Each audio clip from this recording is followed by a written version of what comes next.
Good morning. Now, this is geography, and in this geography, if we are clear with the basic concepts, that concepts or those concepts can be applied at each and every place. So, let us learn the concept of orographic rain and the rain shadow.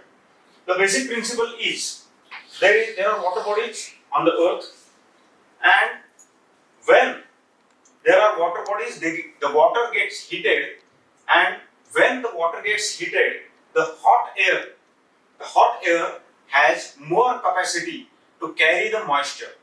So the water gets heated, the air laden with the moisture, it has got more capacity to carry the moisture. Due to heating, this air becomes lighter, it moves upwards. When it moves upwards, the clouds are formed, and these clouds, when they are moving upwards, they travel in the horizontal direction.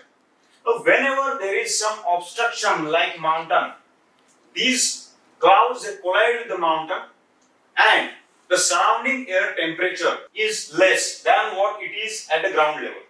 So as this temperature is less, the moisture carrying capacity of the air decreases. Since the moisture carrying capacity of the air decreases, and these clouds they are getting impacted with this mountain, there is lot of rain on this side of the mountain.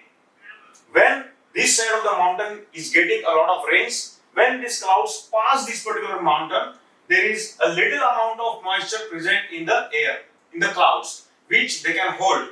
And due to this, there is no rain on the other side of the mountain, and this particular area is called as rain shadow region.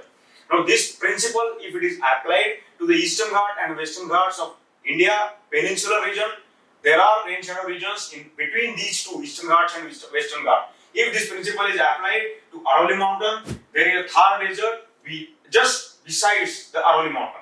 If this particular region is applied to the Brazil, there is a big broad quadrilateral which behaves as per this particular principle. So once we are clear with this particular principle, we are clear with the orographic rain and the rain shadow region. Thank you.